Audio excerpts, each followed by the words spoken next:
Em novembro de 1954, numa aldeia que não existe em nenhum mapa da União Soviética, ouvi uma voz que fazia as janelas vibrarem e os cães uivarem a 3 quilômetros de distância. Mas o que me destruiu por dentro não foi a voz. Foi o que ela sabia sobre meu pai morto. Meu nome é Marek Wisniewski. Sou padre católico e demonologista. Cruzei a fronteira soviética com documentos falsos no nome de um agrônomo polonês em missão de intercâmbio, porque o envelope que chegou ao meu apartamento em Varsóvia continha palavras que somente meu pai poderia conhecer. O homem que morreu 22 anos antes numa cama de hospital em Cracóvia, segurando minha mão e tentando dizer algo que nunca conseguiu terminar. Recebia muitas cartas, mães desesperadas, padres que encontravam casos que não cabiam em nenhum manual, bispos que precisavam de alguém disposto a ir onde outros não iam. Em 20 anos de prática, aprendi a distinguir a possessão verdadeira da imitada já pelas primeiras linhas. Os verdadeiramente possuídos não escrevem cartas. Quem escreve são os que observam de fora e não encontram explicação num mundo que ainda acreditam ser seguro e compreensível. O envelope não tinha remetente, o carimbo indicava Varsóvia, mas o papel cheirava a resina de pinheiro e a algo mais difícil de descrever. Algo antigo e frio, como o ar nas criptas das catedrais medievais. A letra era grande e irregular, de alguém acostumado a escrever pouco, com erros típicos de quem fala um dialeto diferente do russo literário. As linhas descreviam o sofrimento de uma mulher chamada Marina Volkova, moradora de uma aldeia chamada Verkhny Kliuch, no interior da taiga siberiana. Mas no meio dessas linhas desajeitadas, havia um parágrafo escrito em outra caligrafia. Pequena, firme, inclinada para a direita com o ângulo exato que eu reconheceria entre milhares. Era a caligrafia com que meu pai registrava suas anotações diárias num diário de capa preta que ele manteve por 40 anos. Um diário que li uma única vez, na noite após o funeral, e queimei na manhã seguinte porque as palavras eram dele e de mais ninguém. As cinzas foram pelo ralo da pia. Não existia mais nada daquele diário em nenhum lugar do mundo. O parágrafo na carta repetia a última entrada daquele diário, palavra por palavra, incluindo um erro de ortografia que meu pai cometia sempre na mesma palavra, e que eu nunca corrigi porque era dele, era parte dele, e parecia errado demais corrigi-lo mesmo depois que ele partiu. Larguei a carta e fiquei sentado olhando para a parede durante quase uma hora. Sabia que era uma armadilha. Sabia que entidades desse tipo conseguem extrair memórias de pessoas vivas, que podem acessar o que está guardado no fundo da mente humana e usar isso como arma. Mas havia um problema com essa teoria. Ninguém mais tinha lido aquele diário. Ninguém estava presente quando eu li, e as cinzas tinham ido embora pela pia da pia 22 anos antes. Passei 3 dias em oração. Consultei os arquivos do Vaticano através de contatos na embaixada. Nenhum registro da aldeia de Verkhny Kliuch.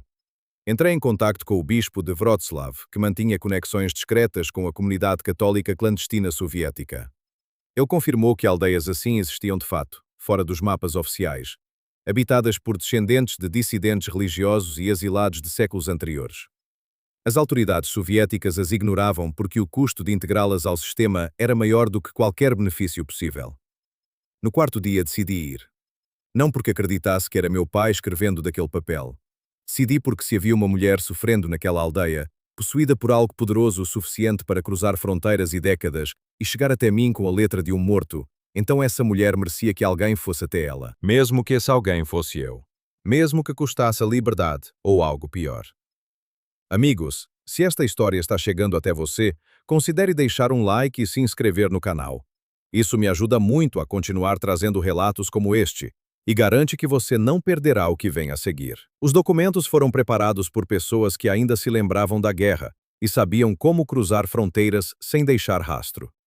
O passaporte estava em nome de Tomás Krauchik, agrônomo especialista em culturas de baixa temperatura, enviado em missão de intercâmbio técnico. A história era plausível. A Polônia realmente mandava especialistas para a União Soviética naquela época, e a agricultura era uma das áreas onde esses intercâmbios aconteciam com regularidade suficiente para não levantar suspeitas. Aprendi os termos mínimos necessários para sustentar a personagem. Memorizei datas e nomes da biografia do homem que eu estaria fingindo ser. Na mala com fundo falso foram os únicos itens que realmente importavam.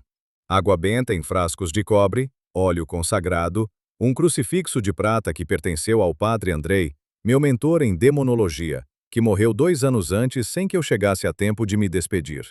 Eu ainda carregava esse peso, e de alguma forma sentia que ele sabia disso.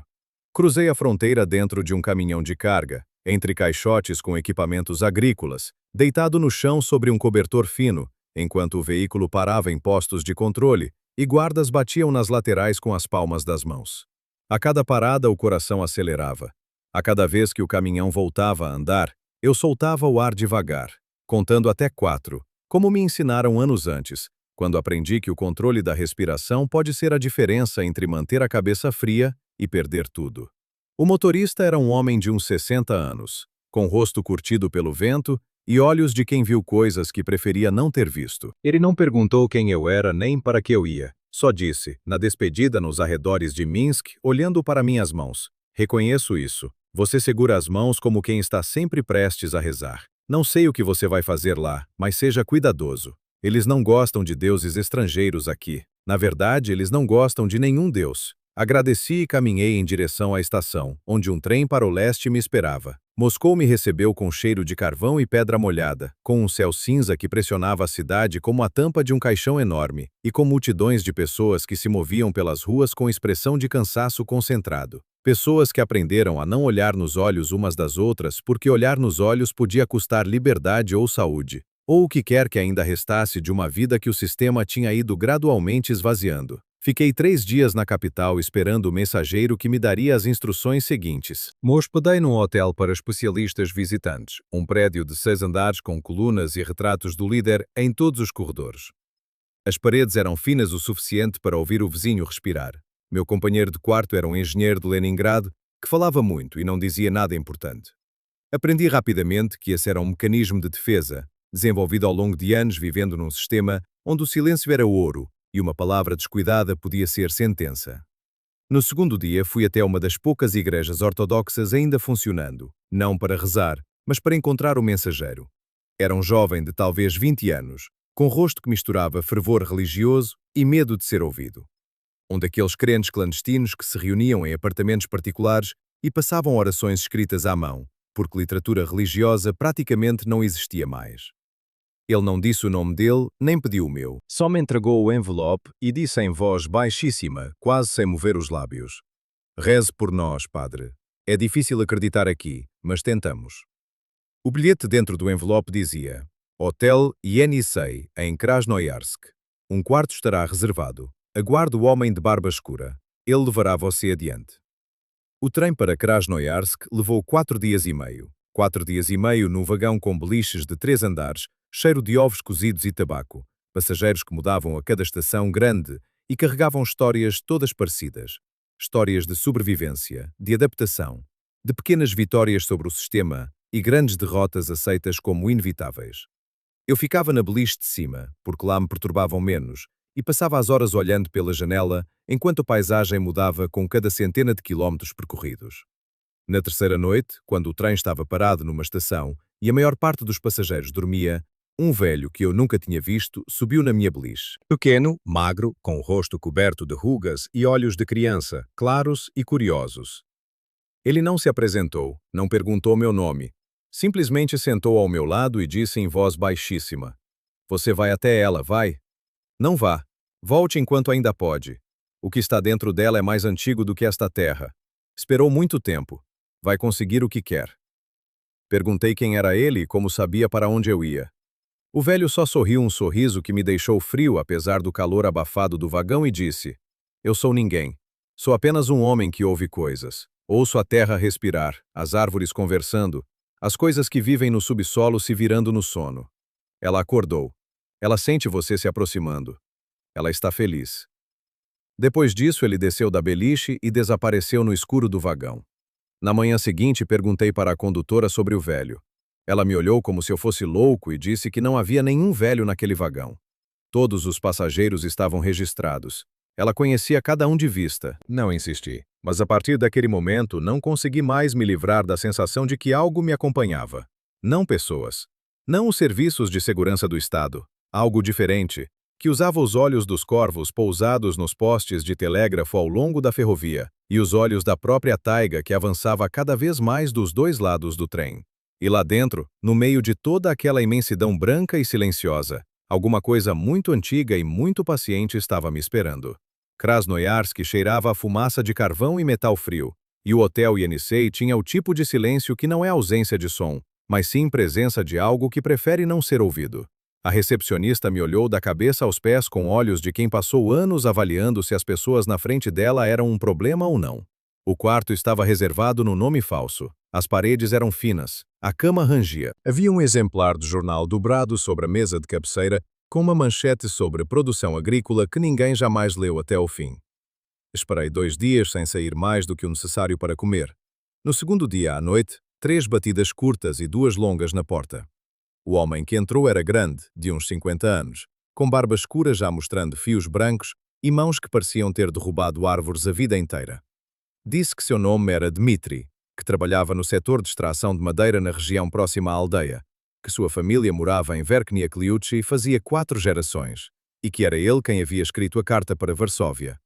Mas não havia sido ele quem escreveu aquelas linhas com a caligrafia do diário do meu pai. Isso ele não conseguia explicar, então nem tentou. Dmitri me contou o que não estava na carta. Marina Volkova tinha 33 anos, mulher do seu primo Ivan. 3 filhos, o mais velho com 15, o mais novo com 7. Até setembro daquele ano havia sido uma mulher comum, trabalhadora, silenciosa, que conhecia cada centímetro de floresta num raio de muitos quilômetros ao redor da aldeia. Em setembro foi colher ervas e voltou 4 dias depois. Vestido intacto, corpo sem uma marca, memória completamente apagada.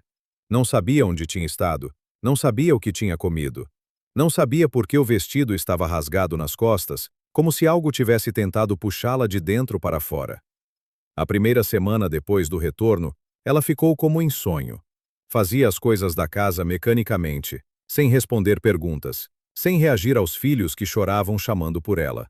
Depois começou a falar, mas não com a voz dela. Dmitri parou um momento, olhou para as mãos. Depois continuou. A voz que saía da garganta de Marina era baixa e pesada, vibrava nas paredes e fazia os dentes doerem. Essa voz sabia coisas que Marina não poderia saber.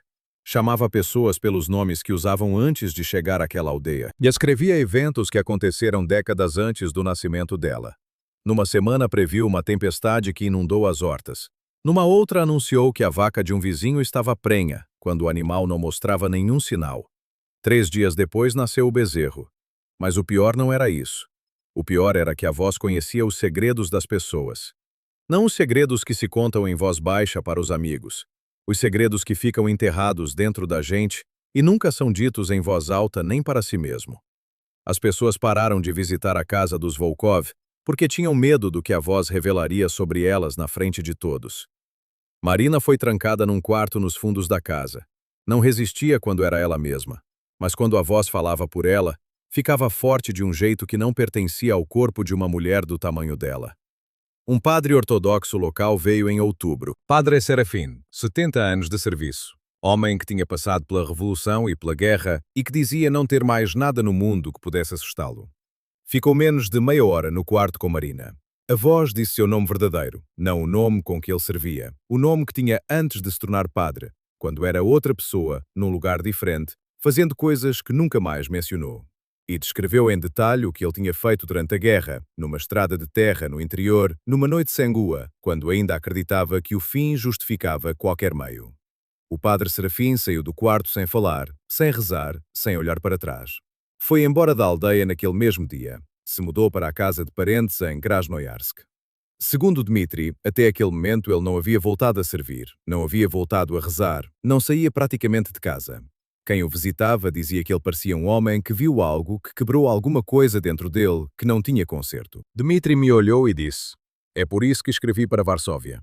Todo mundo que consultei recusou.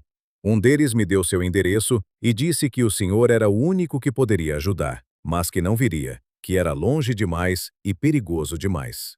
Então escrevi sem esperar resposta. Fiz uma pausa antes de perguntar o que precisava perguntar. Perguntei se havia algo mais, algo que ele não havia dito ainda.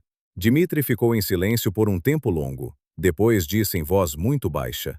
3 semanas atrás, Marina acordou no meio da noite e ficou repetindo um nome que ninguém da aldeia conhecia. Repetiu o mesmo nome por 4 horas seguidas. No dia seguinte, Ivan descobriu que esse era o nome de um padre de Varsóvia que lidava com casos que a igreja preferia não reconhecer oficialmente. O nome que Marina repetiu durante 4 horas era o meu. Partimos de madrugada no dia seguinte, quando o céu ainda era completamente escuro e o frio mordia através de todas as camadas de roupa que eu havia colocado. Dmitri caminhava na minha frente em silêncio, como se palavras fossem um desperdício que ele havia desaprendido fazia tempo. A trilha pela taiga estava marcada no inverno por entalhos nos troncos das árvores, sinais que só os locais sabiam ler. Para mim parecia tudo igual. Uma parede de pinheiros cobertos de neve se estendendo em todas as direções, sem distinção possível. Depois de horas caminhando, parei e percebi algo que não consegui ignorar. As árvores estavam quietas. Não havia vento, mas os galhos se moviam. Não todos. Só os que ficavam ligeiramente à nossa esquerda, um pouco atrás da linha de visão direta, no espaço onde você vê algo pelo canto do olho, mas quando vira a cabeça já não há nada. Dmitri não comentou. Quando perguntei, ele deu de ombros e disse: "Floresta. Tem muita coisa aqui. Quem vai no seu caminho não é incomodado." Não perguntei quem era esse muita coisa porque não tinha certeza de querer saber. Passamos a noite numa cabana de caçadores à beira de um lago congelado. Dmitri acendeu fogo numa lareira de pedra e aquecemos as mãos em silêncio por um tempo. Então, ele começou a falar sobre Marina como ela era antes de setembro. Nascida naquela aldeia, terceira de 4 irmãos, casada com Ivan aos 19 anos. Uma mulher que acordava antes do sol, que ensinava os filhos a identificar plantas comestíveis na floresta, que rezava toda noite em voz baixa do jeito que os velhos da aldeia ainda rezavam. Um jeito que não era bem ortodoxo nem bem nada. Era simplesmente fé guardada em segredo de geração em geração, porque naquele país, fé era coisa perigosa de se ter. Apaguei a lanterna e tentei dormir. Mas durante a noite acordei com um som que não consegui identificar no primeiro momento. Era baixo, vindo de muito longe, talvez da floresta ao redor do lago. Levei alguns segundos para entender o que era. Alguém estava cantando. Não uma canção. Não uma melodia com começo e fim. Era algo que soava como uma melodia, mas não tinha a estrutura de canção humana. Era repetitivo e ao mesmo tempo sempre diferente, como as variações de um padrão que obedece a uma lógica que a mente humana não consegue acompanhar. Os pinheiros ao redor do lago pareciam inclinar levemente na direção do som, como se ouvissem e reconhecessem. Dmitri estava acordado também. Eu sabia disso pelo jeito que ele respirava. Mas nenhum dos dois disse nada até o amanhecer. Na manhã seguinte chegamos à aldeia de Verkhny Kliuchi. 2 dúzias de casas espalhadas às margens de um rio congelado, cercadas de taiga em todas as direções como se o mundo acabasse ali, e o que havia além fosse outra coisa completamente diferente. O tempo havia parado naquele lugar de um jeito que não era metáfora. As casas eram do século anterior. Os poços eram de madeira. Os cachorros pararam de latir quando me viram e simplesmente me acompanharam com os olhos até eu passar. Ivan Volkov nos esperava no portão da casa. 40 e poucos anos, magro, com um rosto onde o cansaço havia cavado sulcos mais fundos do que os anos de trabalho duro na floresta conseguiriam. 2 filhos mais novos se escondiam atrás das pernas dele e me olhavam como se eu fosse algo que não sabiam classificar. O filho mais velho ficou de pé ao lado do pai com uma expressão adulta demais para a idade que tinha. Ivan apertou minha mão. A palma estava fria e seca. E disse: "Ela sabia que o senhor chegaria hoje."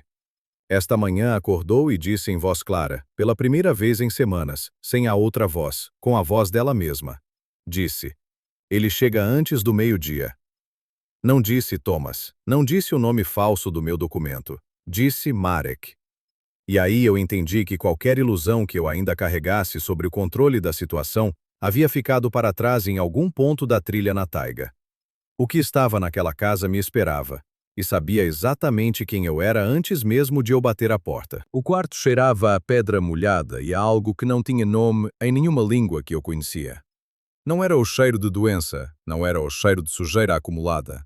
Era algo mais antigo do que qualquer coisa que meu nariz havia encontrado antes.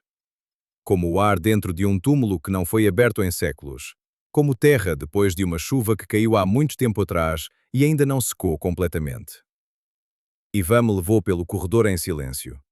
A casa era grande para os padrões da aldeia, mas ficou pequena demais naquele momento, como se as paredes estivessem se aproximando devagar sem que ninguém percebesse. No fundo do corredor, havia uma porta reforçada com tiras de ferro e 3 ferrolhos do lado de fora. Ivan abriu cada um deles devagar, como quem faz algo que já fez muitas vezes, mas nunca se acostuma.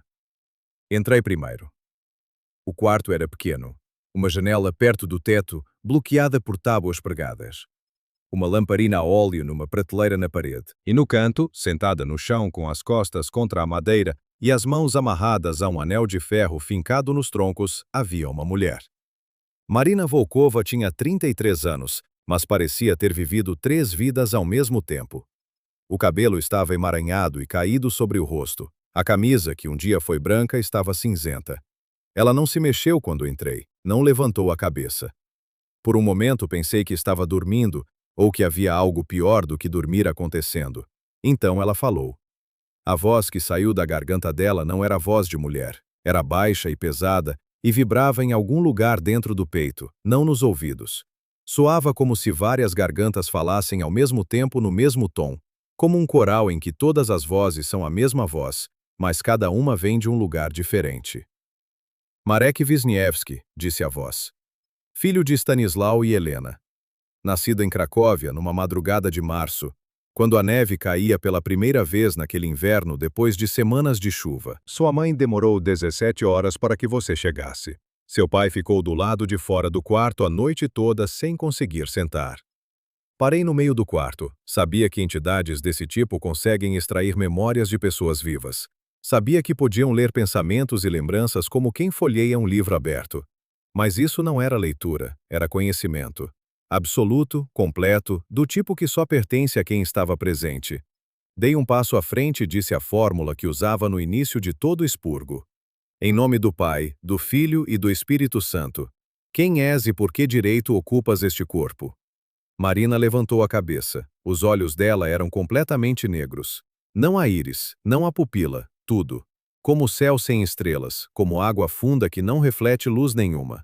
E neles havia algo que não era emoção humana, mas que se parecia com diversão. Direito, disse a voz, e havia nela uma frieza de quem repete uma palavra que perdeu o sentido há muito tempo. Você fala em direito, padre. Eu estava aqui antes que seu Deus criasse o céu e a terra, antes que houvesse palavras para o céu e a terra. Não estou ocupando este corpo, estou lembrando ao que me pertence que sempre me pertenceu. Tirei o frasco de água benta do bolso e me aproximei mais um passo. Marina não se afastou, não tentou se virar. Ficou me olhando com aqueles olhos sem fundo. Água benta, disse a voz, abençoada pelo bispo de Wrocław. Você a carrega no frasco de cobre que pertenceu ao padre Andrei, seu mentor. Ele morreu 2 anos atrás no Hospital São Lucas de parada cardíaca. Antes de partir, chamou seu nome 3 vezes. Você não chegou a tempo. Ainda carrega isso. Parei. Aquelas palavras acertaram onde deveriam acertar. O padre Andrei era meu mentor, o homem que me ensinou tudo o que eu sabia sobre demonologia. E eu realmente não havia chegado a tempo de me despedir. E carregava esse peso de um jeito que nunca mostrei a ninguém, nem em confissão. Você está tentando me quebrar com memórias, disse. É um truque antigo, não vai funcionar. Marina inclinou a cabeça para o lado. O movimento era mecânico, errado, como se quem controlava o corpo ainda não tivesse aprendido completamente como as articulações humanas funcionavam. Quebrar você, disse a voz. Por que eu quebraria algo que esperei tanto tempo para ter inteiro? Você não veio ajudar essa mulher, padre. Você veio porque eu chamei. A carta. As palavras com a caligrafia do diário do seu pai. Eu sabia que você não resistiria. Você sempre vai onde é esperado. É seu dom e sua maldição. Joguei água benta na direção dela. As gotas caíram no rosto, nas mãos, na camisa. Nada aconteceu. Nenhum sibilar, nenhuma fumaça, nenhuma dor. Marina lambeu os lábios e disse com uma voz que soava quase como prazer. Água. Lembro da água. Lembro da primeira chuva que caiu nesta terra. Sua água benta é uma gota no oceano do tempo. Não pode me tocar porque sou mais antigo do que a santidade. Sou o que existia antes de haver palavras para santidade ou pecado. Recuei um passo tentando organizar o que estava diante de mim. Em 20 anos de prática havia feito mais de 30 expurgos bem-sucedidos. Havia enfrentado demónios que gritavam e blasfemavam. Demónios que fingiam ser almas dos mortos. Demónios silenciosos que resistiam de forma passiva. Mas nunca tinha encontrado o que estava diante de mim agora. Algo que não tinha medo da água benta. Que falava de si mesmo não como anjo caído ou espírito impuro, mas como algo anterior ao próprio conceito de queda. Diga seu nome, disse, colocando toda a força que conseguia reunir na voz. Em nome de Jesus Cristo, Filho de Deus, ordeno que diga seu nome. Marina fechou os olhos. Quando os abriu novamente, eles eram normais. Cinza azulados, com lágrimas descendo pelos dois lados do rosto. Me ajude, disse ela com a voz dela. A voz exausta e assustada de uma mulher que estava sofrendo há meses. Por favor, está dentro de mim. Não me deixa dormir, me mostra coisas, não aguento mais. Não terminou a frase. O rosto se contraiu, o corpo se arqueou, e um som saiu da garganta dela que não era voz nem grito, mas algo entre os dois que fez a chama da lamparina oscilar como se estivesse viva. Os olhos ficaram negros de novo. E a voz voltou, mas agora com um tom diferente, com um leve traço de irritação, como quem foi interrompido no meio de algo importante. Ela tentou falar com você, disse a voz. Mulher tola, acha que você pode ajudá-la. Não entende que você não está aqui para salvá-la? Está aqui porque eu precisava que estivesse aqui. Passei as 3 horas seguintes naquele quarto tentando entender a natureza do que enfrentava.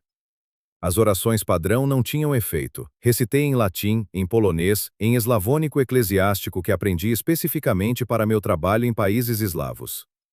A entidade ouvia com a expressão de quem ouve uma história que já conhece de memória e que não tem mais poder de surpreender. Então fiz algo que meu mentor me ensinou a nunca fazer. Comecei a conversar. Não a ordenar, não a expulsar. Conversar. Fazer perguntas, ouvir as respostas. Tentar entender a lógica de uma criatura que os manuais que eu conhecia não conseguiam descrever. O padre Andrés me avisou. Nunca entre em diálogo com uma entidade assim, porque cada palavra que você pronuncia se torna uma arma nas mãos dela. Mas o padre Andrés nunca havia encontrado o que estava diante de mim naquele quarto. As regras que eu conhecia não se aplicavam aqui. Você diz que é mais antigo do que Deus, disse. Mas Deus é eterno. Existia antes do início do tempo e existirá depois do fim. Como algo pode ser mais antigo do que a eternidade? A entidade fez um som que era quase riso. O tipo de riso de um professor que explica algo óbvio a um aluno que ainda não entendeu, mas que um dia vai entender. Eternidade é uma palavra, disse a voz. Uma palavra que vocês humanos inventaram para descrever o que não conseguem compreender. Seu Deus não é a eternidade. É uma ideia que nasceu nas mentes humanas quando olharam para o céu pela primeira vez e tiveram medo do que viram.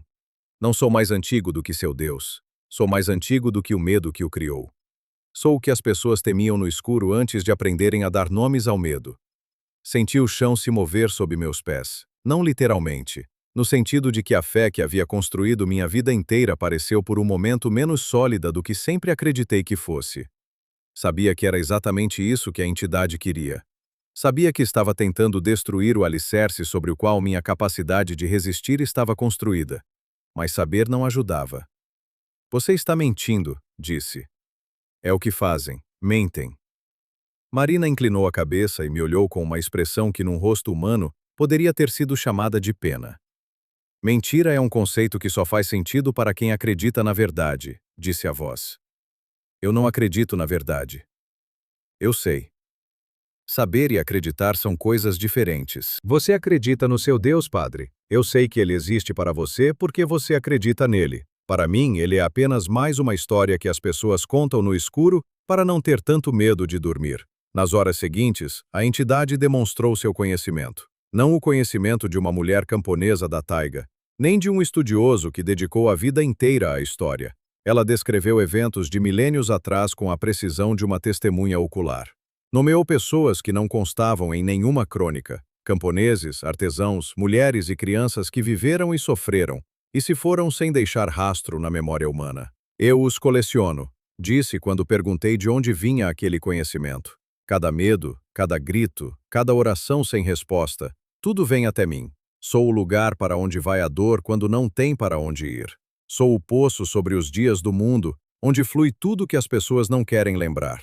E eu lembro. Lembro de tudo. Então olhou para mim de um jeito que foi diferente de tudo que havia feito antes. direto, sem distância, como quem está prestes a dizer algo que preparou com cuidado. Você vai deixar este mundo em 23 anos, 2 meses e alguns dias, disse a voz. Vai acontecer no inverno, na cidade onde você nasceu. Vai estar sozinho. Vai pedir ajuda e ninguém vai chegar. É justo. Passou a vida toda chegando quando outros chamavam. No momento da sua própria partida, vai estar tão sozinho quanto todos que tentou salvar. Saí do quarto. Precisava de ar. Precisava de espaço. Precisava de tempo para processar o que estava acontecendo. Ivan estava no corredor. Não fez perguntas. Me olhou com os olhos de um homem que há muito havia parado de esperar boas notícias.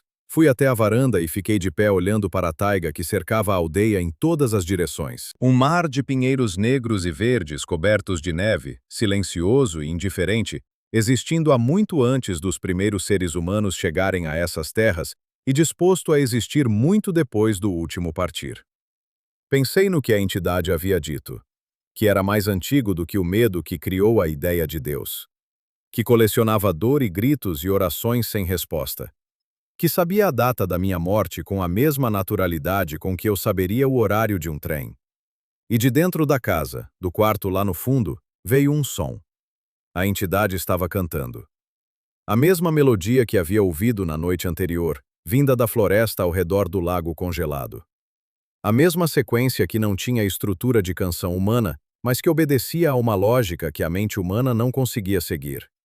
E os pinheiros ao redor da aldeia pareciam inclinar levemente na direção daquele som, como se reconhecessem algo que existia antes deles. Entrei novamente porque não havia outra escolha. A mulher naquele quarto estava sofrendo. Havia visto isso nos momentos em que ela rompia o controle da entidade, nos seus olhos cinza-azulados cheios de lágrimas, na sua voz humana pedindo ajuda. Não sabia como ajudá-la, não sabia se era possível. Mas havia algo que sabia fazer. Ficar de pé entre a escuridão e a luz, e tentar que a escuridão não avançasse mais do que o necessário. E enquanto atravessava o corredor de volta para o quarto, a voz de Marina começou a dizer algo em voz alta, claramente, como se quisesse que toda a casa ouvisse. Estava dizendo a data em que meu pai havia morrido, o dia exato, a hora exata, as últimas palavras que ele tentou dizer e não conseguiu terminar. Palavras que eu nunca havia contado a ninguém.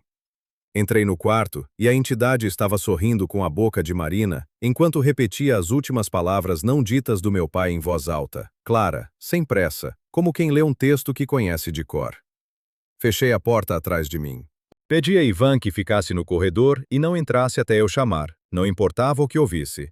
Ele assentiu com o rosto de alguém que já havia decidido há muito tempo confiar em qualquer pessoa disposta a entrar naquele quarto voluntariamente. Fiquei de pé no centro do quarto e esperei a entidade terminar. Quando parou, o silêncio que ficou era do tipo que pesa. Marina me olhava com aqueles olhos completamente negros, e havia neles algo que parecia satisfação. Como quem acabou de acertar um alvo que estava tentando acertar há muito tempo. Você guardou essas palavras dentro de você por décadas, disse a voz. Nunca as contou a ninguém, nem em confissão. Porque confessá-las teria significado admitir que seu pai morreu sem terminar o que precisava dizer, e você nunca conseguiu aceitar isso completamente. Não respondi. Sabia que qualquer resposta seria usada como ferramenta. Fiz o único movimento que ainda não havia feito. Me ajoelhei no chão e comecei o rito completo. Não a versão abreviada dos primeiros dias. O rito inteiro, com todas as etapas, todas as orações, todos os gestos que aprendi ao longo de 20 anos de prática. 12 velas em círculo ao redor de Marina, acesas uma por uma. O crucifixo do padre Andrei segurado com as duas mãos, o frasco de cobre aberto. A entidade ouviu tudo em silêncio. Quando cheguei à parte imperativa, quando ordenei pela primeira vez que a entidade deixasse o corpo, Marina se levantou. Não se libertou das amarras. As amarras simplesmente escorregaram dos pulsos dela, como se os braços tivessem perdido a solidez por um momento, e depois a recuperado do outro lado das cordas. Ela ficou de pé no centro do círculo de velas e deu um passo em minha direção. Levantei o crucifixo e gritei, em nome de Jesus Cristo, para! Ela parou. Por um segundo acreditei que havia funcionado, que minha fé tinha poder real, que eu conseguia de fato enfrentar aquela criatura. Mas então vi o rosto de Marina. Ela estava sorrindo. Um sorriso que esticava os lábios além do que a anatomia permitia. Você acha que me parou? Disse a voz. Não, padre. Parei porque quis. Posso ir embora quando quiser. Este rito é um jogo. Você joga pelas regras que eu inventei há milênios. Latim, água benta, crucifixos. Tudo isso só funciona porque eu deixo funcionar. Porque a fé que acredita estar vencendo é mais interessante do que a fé que sabe que perdeu. Vozes do lado de fora da porta. Ivan e Dmitri chamando, perguntando o que estava acontecendo. Alguém batendo. A entidade virou a cabeça para a porta e disse algo em voz baixa numa língua que não consegui identificar. Do outro lado da porta vieram sons que não eram palavras nem gritos. Algo entre os dois. Como pessoas tentando falar e descobrindo que esqueceram como. Depois, silêncio. Selei a porta, disse a entidade, voltando os olhos negros para mim. Eles não vão entrar. Agora somos só nós dois, padre. Como deveria ter sido desde o início. Deu outro passo em minha direção. Tenho uma proposta, um acordo. Vou deixar esta mulher, voluntariamente, sem luta. Você consegue o que veio buscar, ela volta para os filhos. Todo mundo fica bem. Sabia que não devia ouvir, que qualquer acordo com uma entidade assim é uma armadilha sem saída, mas perguntei o que queria em troca porque precisava saber. Marina sorriu aquele sorriso impossível e respondeu, seu nome verdadeiro, Marek. Não o nome que seus pais te deram, seu nome real, o que você carrega no fundo da alma e que você mesmo não conhece, mas que eu conheço. Dê-me esse nome e vou embora. Recuse, e esta mulher não sobreviverá à noite, e você carregará o peso disso pelo resto dos seus dias. Não entendia do que falava, não entendia que nome era esse que eu mesmo desconhecia, mas vi o corpo de Marina começar a mudar, a pele ficando cinzenta, a respiração se tornando irregular e difícil, como se algo dentro dela estivesse começando a se desfazer lentamente. A entidade estava cumprindo a ameaça. Estava destruindo Marina por dentro, devagar, me dando tempo suficiente para entender o que estava acontecendo. Você está blefando, disse, sem ter certeza das palavras. Se ela morrer, perde o corpo, fica sem recipiente. A entidade deu uma risada que soou como avalanche, como o barulho de uma estrutura enorme cedendo de uma vez. Corpo, disse a voz. Você acha que preciso de um corpo? Existi por tempo incontável sem corpo nenhum. O corpo é um brinquedo, padre, uma forma de falar a língua de vocês, de tocar o mundo de vocês. Não estou presa a ele. Se você recusar, ela vai se tornar desnecessária. E então vou simplesmente deixá-la ir. Deixá-la ir de um jeito que nem suas orações conseguirão trazer de volta.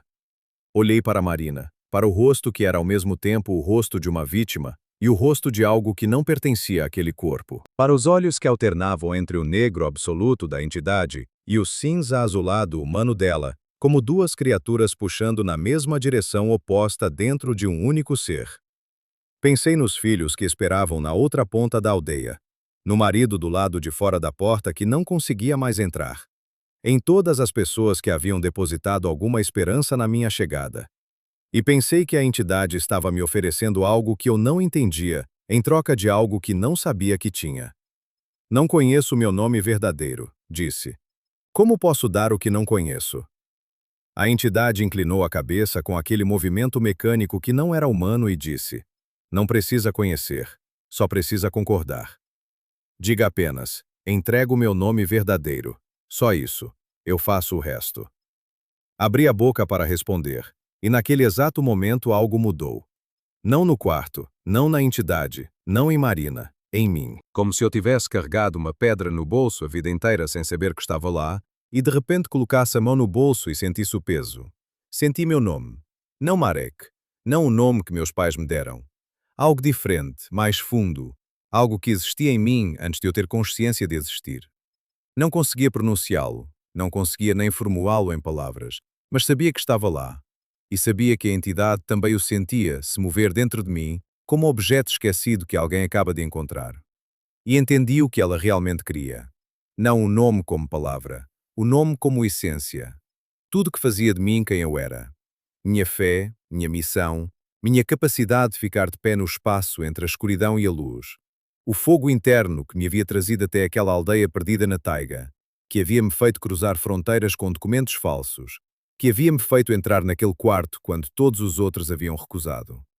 Se eu entregasse isso, não morreria fisicamente, mas deixaria de ser eu. Me tornaria uma casca vazia, um homem sem propósito, sem chamado, sem a chama que me definia. E a entidade teria exatamente essa chama para usar contra todos que eu poderia ter ajudado, contra todos que viriam depois. Não, disse. A palavra saiu de mim antes que eu pudesse pensar, antes que pudesse calcular as consequências. Simplesmente não. Não entrego o que faz de mim quem eu sou. Não deixo que use minha fé contra outras pessoas. Não, mesmo que esta mulher morra aqui esta noite, porque se eu entregar o que tenho, muitas outras pessoas vão pagar esse preço. A entidade ficou parada. Por um momento que pareceu muito mais longo do que um momento, ela simplesmente ficou parada me olhando.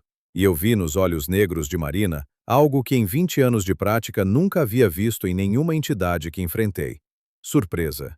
Não estava esperando recusa. Estava tão certa de que eu cederia, tão confiante na sua compreensão da natureza humana e no seu conhecimento das minhas fraquezas, que meu não a pegou completamente desprevenida.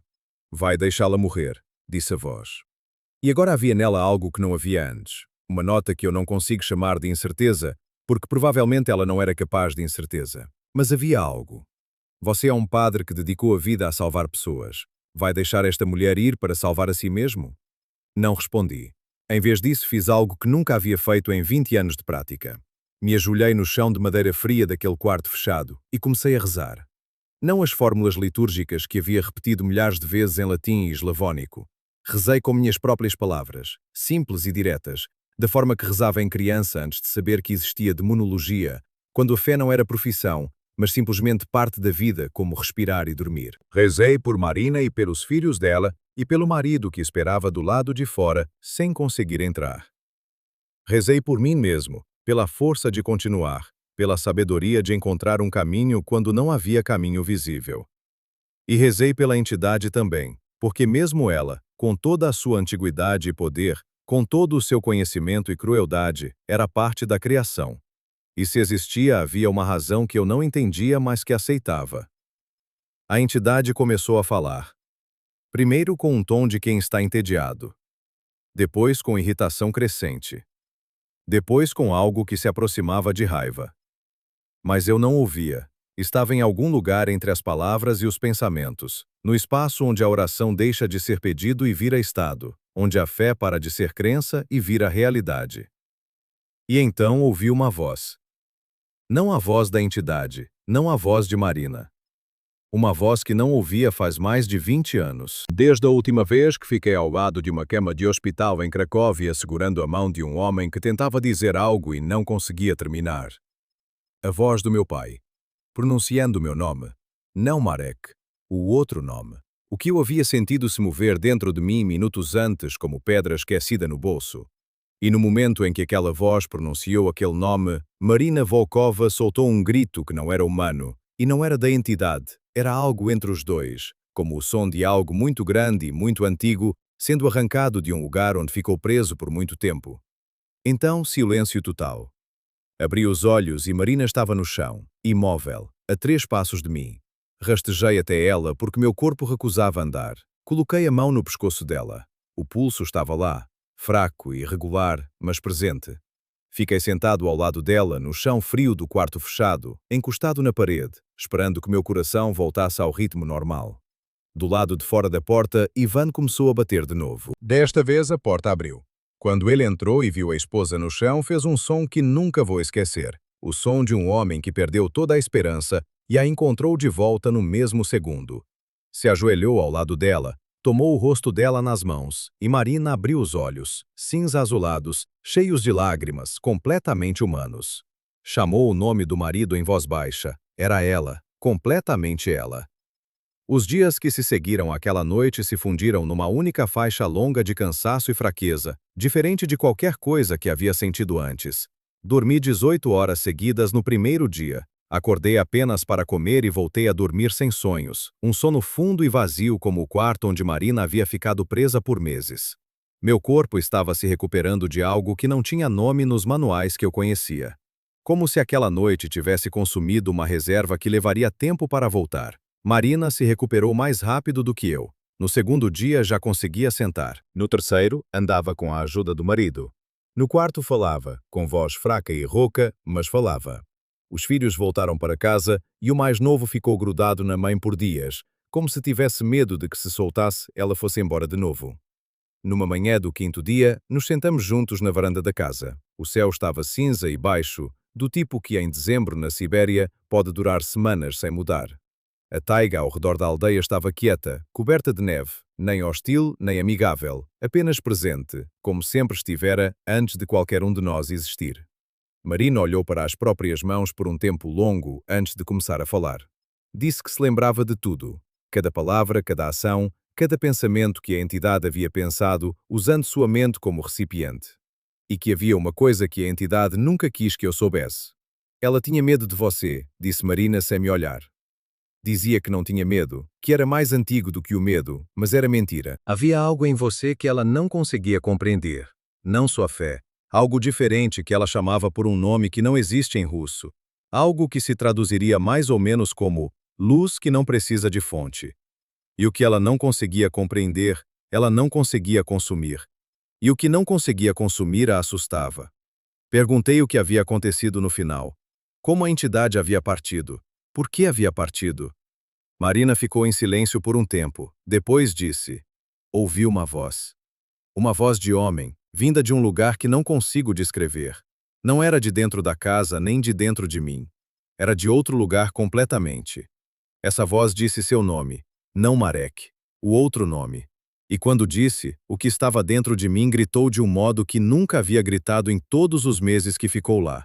Não de dor, de pavor. Como se aquele nome fosse uma porta e a porta tivesse se aberto, e do outro lado houvesse algo que a entidade reconhecia e que a fazia querer ir embora o mais rápido possível. Não disse a Marina de quem era a voz. Algumas coisas pertencem ao espaço entre um padre e o que fala com ele, de lugares onde os vivos não chegam. Mas havia outra coisa que Marina precisava me dizer. Disse que a entidade havia deixado uma mensagem no momento em que partia, falando através dela uma última vez, como quem precisa ter a última palavra mesmo saindo pela porta. Fechei os olhos e ouvi.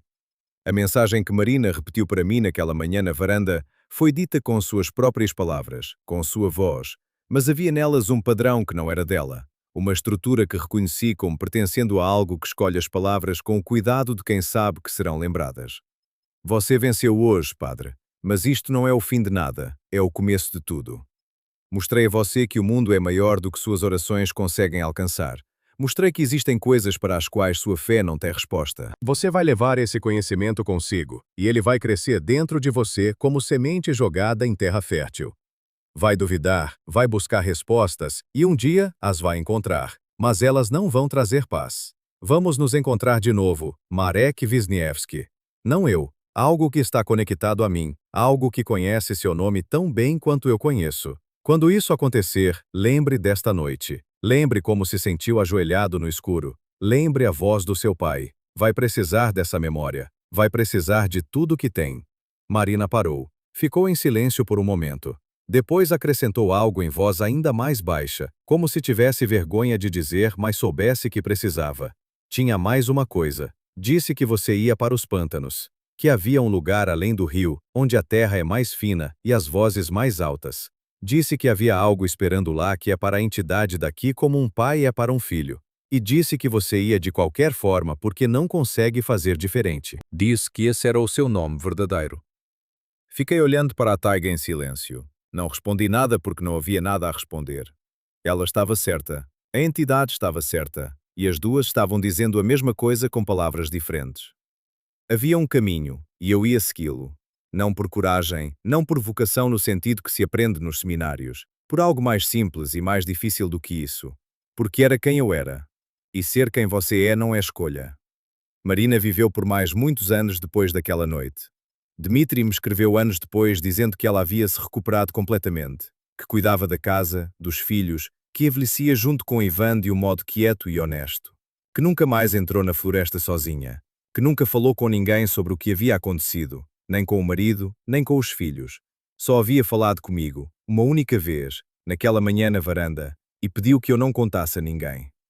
Mantive essa promessa por muito tempo. Parti da aldeia de Verkhnye Kliuchi uma semana depois daquela noite, assim que meu corpo obteceu o suficiente para a caminhada pela taiga de volta ao acampamento. Dmitri me acompanhou até a borda da floresta, onde a trilha começava a se tornar reconhecível para alguém que não era da região. Nos despedimos ali, debaixo de um céu de dezembro de onde caía neve em flocos lentos e silenciosos. Dmitri apertou minha mão e disse: "Não sei o que o senhor fez lá dentro, padre, e não quero saber." Mas Marina voltou. Os filhos têm a mãe de volta. Isso é o suficiente para mim. Não disse que não havia feito nada, que tudo que aconteceu naquela noite aconteceu sem minha participação direta, segundo regras que eu não compreendia, segundo uma lógica que estava além do que qualquer manual de demonologia conseguia descrever. Apenas acenei com a cabeça e entrei na floresta. A caminhada de volta pareceu mais longa do que a caminhada de ida, embora o guia dissesse que percorremos o mesmo tempo. Parava a cada hora para descansar, sentava em algum tronco caído coberto de neve, ouvia o silêncio da taiga que agora parecia diferente do silêncio de antes. Não mais o silêncio de algo que observa e aguarda, apenas o silêncio de um lugar muito antigo que existe segundo suas próprias regras e não precisa de mais nada além de existir. No meio do caminho, o guia parou e apontou para algo à esquerda da trilha. Numa clareira entre os pinheiros havia uma pedra, alta como um homem, coberta de símbolos gravados na superfície. Não letras, não desenhos, algo entre os dois, algo que parecia ao mesmo tempo ter um significado preciso e ser completamente ilegível para qualquer olho humano treinado em qualquer sistema de escrita existente. O guia disse em voz baixa: "Está aqui desde antes da memória dos mais velhos. Dizem que é um lugar de força, dizem que às vezes a pedra fala." Ele hesitou. "Não fala comigo." Mas ouvi histórias de outros. Me aproximei. Não sei porquê. Algo me puxou para ela do mesmo jeito que o norte puxa uma agulha de bússola, sem explicação, sem resistência possível. Coloquei a mão na superfície fria da pedra.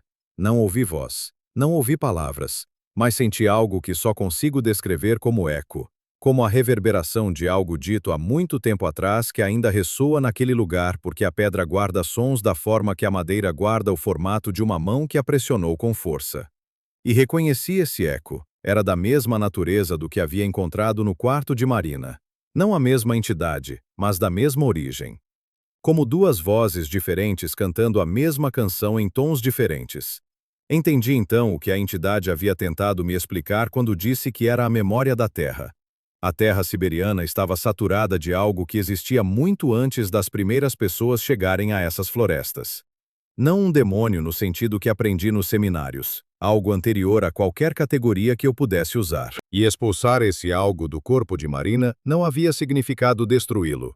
Havia significado apenas que ele voltou para onde sempre esteve, para as profundezas, para a memória acumulada, para o espaço entre as raízes das árvores e a rocha que existe embaixo de tudo. Podia voltar. Em outro corpo, em outro lugar, em outro momento.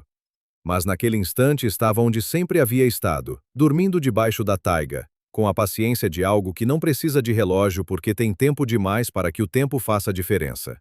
Tirei a mão da pedra e continuei caminhando. Naquela noite, no acampamento dos madeireiros, um homem que eu nunca havia visto bateu na porta do quarto onde eu estava hospedado. Baixo, de casaco surrado, com um rosto que parecia jovem e velho ao mesmo tempo, como se a idade não se aplicasse a ele da mesma forma que se aplica às outras pessoas. Não disse o nome, não perguntou o meu. Simplesmente entrou, me entregou um papel dobrado e disse com uma voz que soava como o vento passando por uma janela entreaberta: "Isto é para você, de quem sabe, de quem espera." Saiu. Quando o anfitrião olhou pela porta segundos depois, não havia ninguém na rua. As pegadas na neve terminavam a alguns metros da entrada, como se o homem tivesse simplesmente deixado de existir. Abri o papel. Estava escrito com a caligrafia do diário do meu pai, a mesma que havia me trazido até ali. "Padre Marek", dizia o texto. "Você salvou uma mulher na taiga, mas isso foi apenas o começo. Em algum lugar nos pântanos além do Rio Grande, existe um homem que não dorme faz anos. Todas as noites ouve vozes vindas do subsolo. Todas as noites, elas lhe contam coisas que destroem sua mente aos poucos. Ele pediu para que o deixassem partir, mas não o deixam. O mantém vivo porque precisam de uma testemunha. Precisam de alguém que ouça. Ele espera por alguém que possa ajudar, mesmo sem saber o seu nome. Mas eu sei. E te digo, o que encontrou na aldeia daqui é apenas uma sombra do que vive nos pântanos. A terra é mais fina lá. As vozes mais altas. O que a entidade da taiga chamava de algo mais antigo do que ela, habita aquelas águas paradas desde antes de haver água naquele lugar. Havia um pós-escrito escrito em outra caligrafia. Reconheci imediatamente.